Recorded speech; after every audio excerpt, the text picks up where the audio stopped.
దళిత విద్యార్థుల కోసం ఇటీవల ఏ రాష్ట్రం లేదా కేంద్రపాలిత ప్రాంతంలో డాక్టర్ అంబేద్కర్ స్కాలర్షిప్ను ప్రారంభించారు?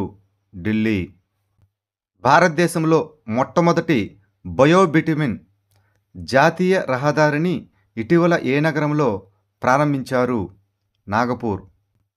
ఎన్విడియా కంపెనీ ప్రవేశపెట్టిన జెట్సన్ ఓరిన్ నానో సూపర్ ఏమిటి? ఇదొక ఆర్టిఫిషియల్ ఇంటెలిజెన్స్ సూపర్ కంప్యూటర్. ఈ ఆర్టిఫిషియల్ ఇంటెలిజెన్స్ సూపర్ కంప్యూటర్ యొక్క ధర వచ్చి $249. ఇది ఆర్టిఫిషియల్ ఇంటెలిజెన్స్ సాధనాలను రూపొందించడానికి డెవలపర్లు మరియు విద్యార్థుల కోసం దీనిని ప్రత్యేకంగా రూపొందించారు. ఇటీవల next gen ATP finals tennis tournament 2024ను ఎవరు గెలుచుకున్నారు? జోవా ఫోన్సికా.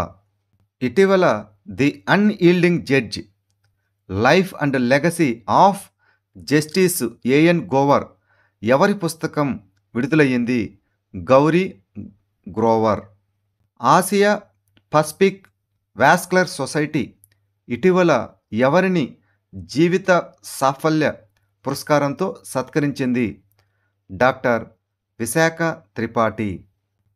త్రిశూర్ పూరం పండుగను ఏ రాష్ట్రంలో జరుపుకుంటారు? కేరళ.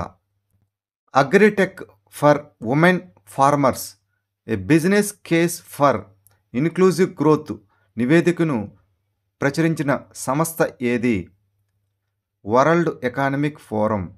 కరంజా నీటిపారుదల ప్రాజెక్టు ఏ రాష్ట్రంలో ఉంది? కర్ణాటక. అయితే ఈ కరంజా నది మంజీరా నదికి ఉపనది. డిసెంబర్ 2024లో డింగా వ్యాధి వ్యాప్తి చెందినట్లు ఏ ఆఫ్రికన్ దేశం నివేదించింది? ఉగాండా దేశం. ఇది ప్రధానంగా మహిళలు మరియు బాలికలను ప్రభావితం చేస్తుంది. ఈ వ్యాధి సోకిన వారు వణుకు, విపరీతమైన జ్వరం, బలహీనత లాంటి లక్షణాలు ఉంటాయి. అమెరికన్ వార్తాపత్రిక వాల్ స్ట్రీట్ జర్నల్ 2025 సంవత్సరానికి గాను ప్రముఖ ప్రపంచ గమ్యస్థానాలలో భారతదేశంలోని ఏ రాష్ట్రాన్ని గుర్తించింది? మధ్యప్రదేశ్. ఇటీవల జాతీయ మానవ హక్కుల కమిషన్ యొక్క కొత్త చైర్మన్గా ఎవరు నియమితులయ్యారు? వి రామ సుబ్రహ్మణ్యం. స్పేడెక్స్ మిషన్ను ఏ అంతరిక్ష సంస్థ ప్రారంభించింది? భారత అంతరిక్ష పరిశోధన సంస్థ ఇస్రో. ఇది ఒక స్పేస్ డాకింగ్ ప్రయోగం. ఈ స్పేస్ డాకింగ్ సాంకేతికతను అభివృద్ధి చేయడమే లక్ష్యంగా పెట్టుకోవడం జరిగింది. అయితే ఇది సేజర్ను మరియు టార్గెట్లను రెండింటిని డాకింగ్ చేస్తుంది. డాకింగ్ అనగా ఇక్కడ రెండింటిని కలుపుతుంది. ఇది భవిష్యత్తు చంద్రయాన్ మిషన్లు, భారతీయ అంతరిక్ష స్టేషన్ అంటే ఇంటర్నేషనల్ స్పేస్ స్టేషన్ లాంటిది. ఇది అధునాతన అంతరిక్ష కార్యక్రమాలకు ఈ సాంకేతికతను ఎక్కువగా ఉపయోగిస్తారు. ప్రపంచ ధ్యాన దినోత్సవం 2024 యొక్క థీమ్ ఏమిటి? అంతర్గత శాంతి మరియు global harmony. Mumbai Ahmedabad high speed rail corridor భారతదేశం మరియు ఏ దేశానికి మధ్య ఉన్నటువంటి ప్రాజెక్టు? జపాన్. మానవ అంతరిక్ష పరిశోధనల్లో సహకారాన్ని పెంపొందించడానికి ఏ 2 అంతరిక్ష ఏజెన్సీలు ఒప్పందంపై సంతకాలు చేశాయి? ఇస్రో మరియు European space agency. ICC under-19 మహిళల T20 ఆసియా కప్ను ఇటీవల ఏ దేశం గెలుచుకుంది?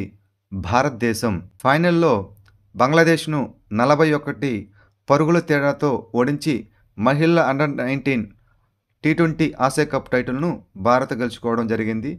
అయితే ఈ టోర్నమెంట్ మొత్తం మలేషియాలో జరిగింది. ఇటీవల వార్తల్లో కనిపించిన పనామా కెనాల్ ఏ 2 సముద్రాలను కలుపుతుంది? అట్లాంటిక్ మహాసముద్రం మరియు పసిఫిక్ మహాసముద్రం. ఇటీవల వార్తల్లో కనిపించిన సాగర్ ద్వీపం ఏ రాష్ట్రం లేదా కేంద్రపాలిత ప్రాంతంలో ఉంది? పశ్చిమ బెంగాల్. ఈ సాగర్ ద్వీపంలో ప్రతి జనవరిలో ఐకానిక్ గంగాసాగర్ మేళాను నిర్వహిస్తుంది. అందుకని దీన్ని గంగాసాగర్ లేదా సాగర్ ద్వీప్ అని కూడా అంటారు. భారతదేశంలో జాతీయ రైతుల దినోత్సవం యొక్క ప్రాముఖ్యత ఏమిటి? ఇది చౌదరి చరణ్ సింగ్ జన్మదినాన్ని పురస్కరించుకుంటుంది. 2024 యొక్క థీము అనగా సంపన్న దేశం కోసం అన్నదాతలకు సాధికారిత కల్పించటం. దీని యొక్క ఫోకస్ ఏరియాలు ఏమిటంటే సరసమైన ధర అంటే తక్కువ ఖరీదుకి రావడం, వాతావరణ స్థితిస్థాపకత, స్థిరమైన వ్యవసాయం మరియు ఆధునిక సాంకేతికతను కల్పించడం. భారతదేశంలో విదేశీ ప్రత్యక్ష పెట్టుబడుల నిర్వహణకు ఏ విభాగం బాధ్యత వహిస్తుంది? పరిశ్రమ మరియు అంతర్గత వాణిజ్య ప్రమోషన్ శాఖ. భారతదేశంలో ఏప్రిల్ 2000 నుండి స్థూల విదేశీ ప్రత్యక్ష పెట్టుబడుల ప్రవాహాల్లో $1 ట్రిలియన్ అధిగమించిందంట.